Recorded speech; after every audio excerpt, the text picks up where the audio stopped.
Hey everyone, and welcome to another home theatre video.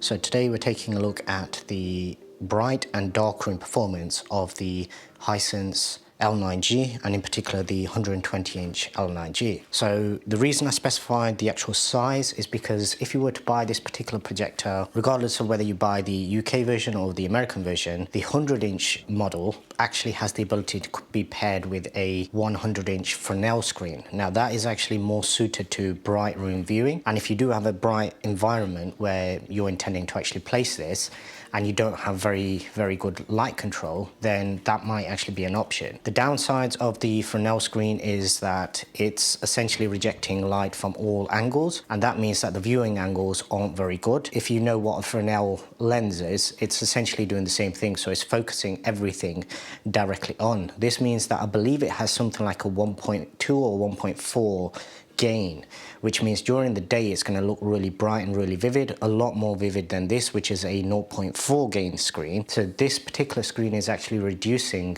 the light output of the projector by 60%, whereas that one would be boosting it by either 20 or 40% respectively. This particular one is obviously more suited to a home theatre environment, so somewhere where you've got multiple viewing angles. In my room at the moment, I have 3 different sort of seating positions, so the wider viewing angles are obviously what I was looking for, plus the 120-inch only comes with this particular screen. Now this is the projector set up on standard mode. I have boosted it a little, so I believe I have the contrast set to 100, I have the backlight set to 100, and I think I've just boosted the colors slightly as well. I'll just pull it up on my phone now. Yeah, so I have backlight set to 100, brightness set to 50, contrast set to 100, color saturation to 60, and everything else is pretty much standard. Film mode enabled, or the soap opera effect was disabled. So what I'll do is for the rest of this test, I don't normally use standard mode. I normally have it in either a cinema night or a HDR night, but for this test, what we'll do is we'll leave it in standard mode. That way you can kind of see what it's like throughout various different content, both in a well-lit environment. So as you can see, just on the right of the frame, there is all the curtains are open and we have loads of light flooding in. Where the ALR or CLR screens excel is anything from above. So ambient light or ceiling light rejecting screens essentially work by rejecting light that's come from above. This is probably the most taxing type of environment because all of the light is flooding in from the right hand side window, which means that it can't do as good a job in terms of rejecting that. Now with the Apple home screen, the reason I've left it on this to start with is because most people are familiar what the Apple home screen looks like. That's a very bright sort of picture and a very vivid image. This at the moment is also set in HDR mode, but what we'll do is we'll just enable some of the screensavers, and then you can actually take a look at some of the content. So obviously the Dolphin screensaver is very bright, very vivid, the colors are very rich. So this is something where it's not really gonna suffer that much with being washed out. And this, as you can see, is more than viewable during the day. If the image was like this, and in particular this is for things like sports and bright TV series, nothing dark, nothing like a movie or anything with really dark content. So what we'll do is, yeah, that's a perfect segue in fact. So if we switch over to this one, so this is a view of just the globe, this one, the globe screensavers, and as you can see, this instantly, you can still see the highlight details pretty well, but all of the shadow detail kind of just, it becomes murky, and it's almost like an old LED TV where everything is just washed out. Now what I'll do in a second is we'll just draw the curtains and we'll take a look at both of these two screensavers in the darker environment, and then you can obviously get an idea in terms of how much of a difference it actually makes. Okay, so here we are back with the curtains drawn, and as you can see instantly, this image now has blues in the actual image, whereas before you weren't seeing any of that. All you were seeing was basically blacks and obviously the yellows or the whites from the actual simulated light hotspots from wherever there are cities. This image instantly is a lot more viewable. Now obviously at the moment I also have the LEDs on, so if I also, in fact what I'll do is I'll leave the LEDs on for this first section and then we'll turn it off when we repeat this. So this one is obviously a much darker scene. Let's switch it now back to that bright scene, and as you can see, that is incredibly rich, it's incredibly bright, vivid. If anything, it's probably a little bit too vivid, but I think that's the idea behind this particular screensaver. It's meant to show off displays that are capable of actually displaying all of that color volume as well as the brightness as well. And just for context, we'll bring it back down to the home screen as well. And as you can see, the home screen, once you actually close off all the light, and bear in mind that right now it's not fully dark outside. Obviously, well, it's still daytime, but it doesn't black out all of the light completely. There is still a tiny bit of light seeping through, not enough to actually cause any sort of detrimental effects on the screen itself, but just any ambient light in the room does also affect it as well.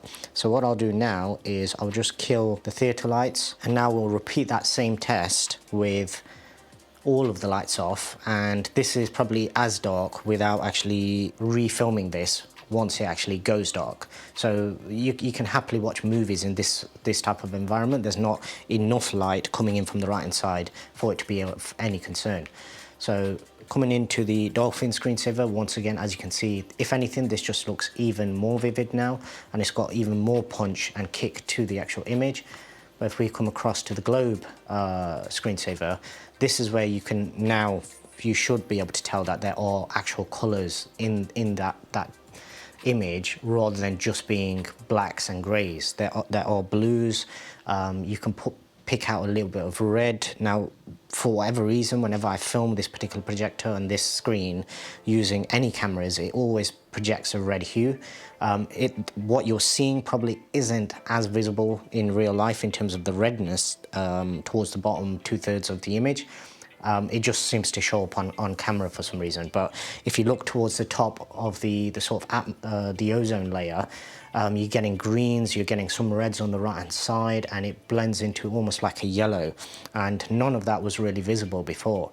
So as you can see, it makes a massive difference when you actually switch to a darker environment, but it's not a case of you can't view this during the daytime. So this is a very bright image, and what we'll do is we'll just open the curtains back up again, and we'll take a look at this image once it actually supposedly washes out with the daylight. So there we are, that's with all of the curtains drawn, and the light from this particular window, and because of the way that the light actually comes into this particular room, it's not always even either. So sometimes you'll get glare from one window or the other, and you'll get like sharp spots of light in certain areas as well.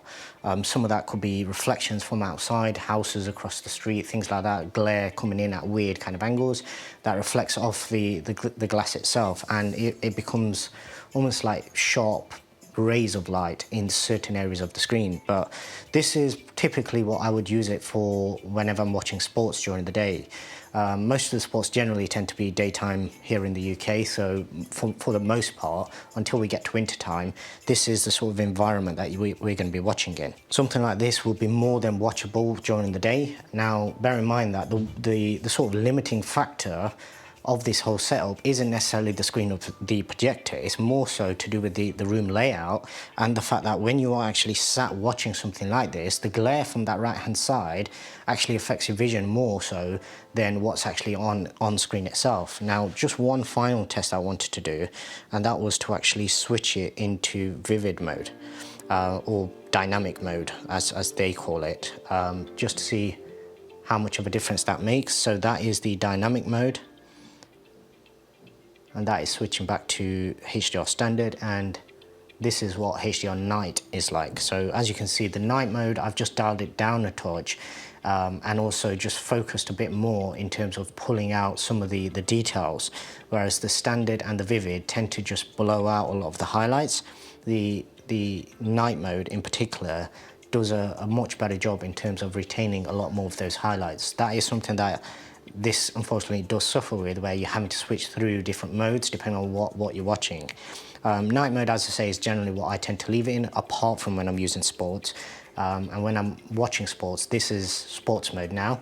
It's a bit richer, and obviously it has the motion enhancement enabled to give you the smoother frame rate.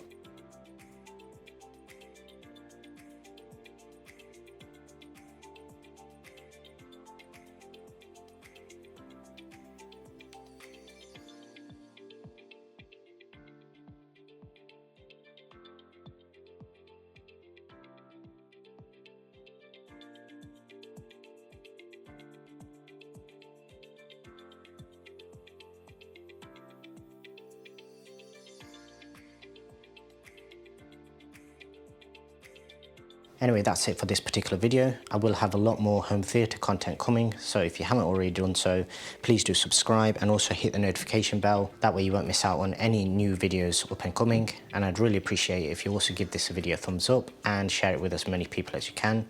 And until the next one, thanks very much for watching.